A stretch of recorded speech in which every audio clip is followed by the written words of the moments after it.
ஆண்டவராக இயேசு கிறிஸ்து வெளியேறப்பட்ட நாமத்தினாலே ஆண்டவர்களுக்கு கொடுத்ததான ஏஜே பவர் மினிஸ்ட்ரியின் சார்பில் அன்பின் நல்வாழ்த்துக்களை தெரிவித்துக் கொள்கிறேன். எனக்கு அருமையானவர்களை எப்படி இருக்கின்றீர்கள்? இன்றைக்கு வேதத்தை வாசித்தீர்களா? இன்றைக்கு ஆண்டவர் சமூகத்தில் அமர்ந்திருந்தீர்களா? தேவனை ஆராதித்தீர்களா? நீங்கள் கர்த்தரால் ஆசீர்வதிக்கப்பட்டவர்கள். போகட்டும் எனக்கு அருமையானவர்களே, இன்றைக்கு கர்த்தர் கொடுத்த வார்த்தையை நாம் தியானிப்போமா? எனக்கு அருமையானவர்களே, அவன் என் நாமத்தை அறிந்திருக்கிறபடினார். அவன் என்ற இடத்துல என்னுடைய உங்களுடைய பெயரை உச்சரித்து பாருங்கள். நான் அவர் நாமத்தை அறிந்திருக்கிறபடினால் நான் உயர்ந்த அடைக்கலத்தில் வைக்கப்படுவேன். அல்லேலூயா. சங்கீதக்காரன் தாவீது சொல்கிறார், தேவனை அறிந்தபடினாலே கர்த்தர் தாவீதை உயர்ந்த ஸ்தானத்துக்கு உயர்த்தினார். சாதாரண ஆடு மேய்த்தவன். சங்கீதம் 91:14 சொல்கிறது, அவன் சாதாரண ஆடு மேய்த்தவன், அவர் நாமத்தை அறிந்தபடினாலே தேசத்திற்கு ராஜாவாய் உயர்த்தினவன். உங்களையும் என்னையும் அவர் உயர்த்த வல்லவராக இருக்கிறார். அல்லேலூயா. அவர் நாமத்தை அறிந்தபடினாலே அவரை முதல் அறிய வேண்டும். அடுத்ததாக அவர் அருகில் வர வேண்டும். மூன்றாவதாக அது அவரை அனுபவிக்க வேண்டும். ஹல்லேலூயா. முதலாவதாக என்னை கேட்டுக்கொண்டிருக்கிற அன்பு சகோதரனை சகோதரியே, அவரை அறிய வேண்டும். அவரை குறித்தொன்றான அறிவை எனக்கு தாரும் என்று சொல்லி வேதத்தை திறந்து ஆவியான வசனத்தை ஆவியான உதவியோடு கூட நீங்கள் வாசிப்பிருச்சினால் அவர் உங்களுக்கு வெளிச்சமாய் விளங்க பண்ணுவார். ஹல்லேலூயா. உங்கள் பாடுகள், வருத்தங்கள், பிரச்சனைகள் எல்லாவற்றையும் ஒருவரமாய் ஒதுக்கி வைத்துவிட்டு ஆண்டவர் சமூகத்தில் அமர்ந்து பாருங்கள்.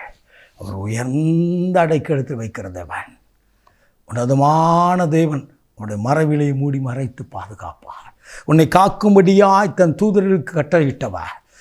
எனக்கு அருமையான உயர்த்தி ஆசீர்வதிக்கிற தேவன், உயர்ந்த ஸ்தானத்தில் அமர பண்ணுகிறவர், நீடித்த நாட்கள் திருப்தியாக்குகிற தேவன். உயர்ந்த ஸ்தானம் என்று சொன்னால் என்ன? நீங்கள் ஒரு முறை கூட அனுபவித்திருக்காத ஒரு ஆசீர்வாதம். தாவீது ராஜாவாக வேண்டும் என்று சொல்லி அவன் மனதில் நினைத்ததும் அல்ல, அவன் இப்படியாக ஜெபித்ததும் இல்லை. ஆனால் தேவன் அவன் மீது வைத்த திட்டத்தின்படியே தேசத்தின் ராஜாவாய். காரணம் என்ன? அவன் அந்த நாமத்தினால் தான் கோலியாத்தை வீழ்த்தினான். அவன் அந்த நாமத்தை அறிந்தபடினால் தான் நீ நிந்தித்த இயேசுவி நாமத்தை கொண்டு வருகிறே என்று சொல்லி அந்த கொடிய கோலியாத்தை வீழ்த்த முடிந்தது. அந்த நாமத்தை அறிந்தபடினால்தான் அவன் தேசத்துக்கு ராஜாவாகியும் தேவனுக்கு உகந்த பாத்திரமாகியும் அவன் இருந்தான்.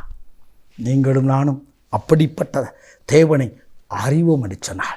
எனக்காய் சிலுவையிலே என் பாவத்திற்காய், என் அக்கிரமங்களுக்காய், என்னுடைய மீறுதலுக்காய், என்னை வியாதிகளுக்காய், என்னுடைய சாபத்திற்காய் இந்த இயேசு கிறிஸ்து மரித்தார். எனக்காக அடிக்கப்பட்டார், எனக்காக நொறுக்கப்பட்டார், எனக்காகவே என் பாடுகளை ஏற்றுக்கொண்டார். இன்றைக்கு அவர் 3ஆம் நாள் உயிர் தெழுந்தவர். இன்றைக்கும் உயிரோடு இருக்கிறார், என் பக்கத்தில் இருக்கிறார். என்ன பக்கத்தில் தான் இருக்கிறார் ஆண்டவர். உலகத்தின் முடிவு இருந்தவரை சகல நாட்களில் நான் உங்களோடு இருக்கிறேன்னு சொன்னார். என்னோடு கூட இருக்கிறான்னு சொல்லி விசுவாசிங்க. தேவன் எனக்குள்ளாய் இருக்கிறான்னு சொல்லி அனுபவித்து பாருங்கள். உங்கள் வாழ்க்கை வெளிச்சமாய் மாறும். உங்கள் வாழ்க்கை மற்றவர்களுக்கு ஆசீர்வாதமாக மாறும். எந்த இடத்தில் நீங்கள் தலை குனிந்தீர்களோ அதே ஜனத்தின் மத்தியிலே, அதே திருச்சபையின் மத்தியிலே, அதே தேவ ஜனங்கள் மத்தியிலே தேவன் உங்களை உயர்த்தி ஆசீர்வதிக்கிறதை நீங்கள் காணப்போகிறீர்கள். ஹல்லேலூயா. இந்த நாளிலே அப்படிப்பட்ட ஆசீர்வாதத்தை கர்த்தருடைய ஆவியானவர் உங்கள் மேல் வைக்கிறார். உங்கள் நிமித்தம் உங்கள் குடும்பத்தின் மேல் வைக்கிறார். உங்கள் நிமித்தம் உங்கள் பிள்ளைகள் மேல் வைக்கிறார். உங்கள் குடும்பங்கள் ஆசீர்வதிக்கப்படும். ஒருவன் எனக்கு ஊழியம் செய்தால் பிதாவாகிய தேவன் கனம் பண்ணுவார் என்று சொல்லி வேதத்தில் வாசிக்கிறோம் அல்லவா? அவருடைய நாமத்தை நீங்கள் அறிந்தபடினாலே உங்கள் குடும்பங்கள் ஆசீர்வதிக்கிறதை இன்றைக்கு காணப்போகிறீர்கள். உங்கள் கையின் பியாசங்கள் ஆசீர்வதிக்கிறதை, உங்கள் வாழ்க்கையிலே ஆசீர்வாதம் உண்டாகிறதை நீங்கள் காணப்போகிறீர்கள். அருகில் வர வேண்டும் என்று சொன்னால் ஆண்டவர் அருகில் வந்து ஆண்டவர் பாதத்திலிருந்து ஜெபித்து பாருங்கள்.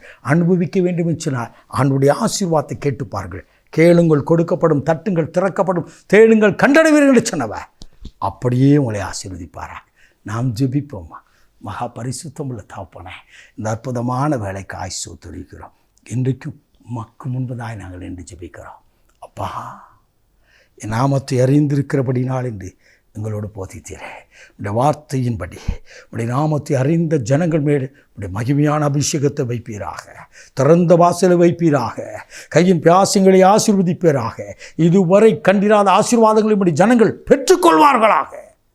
அற்புதம் செய்து மகிழ பண்ணும் இயேசு ரட்சகரின் வெளியேறப்பட்ட நாமத்தில் பிதாவே, ஆமென். ஆமென்.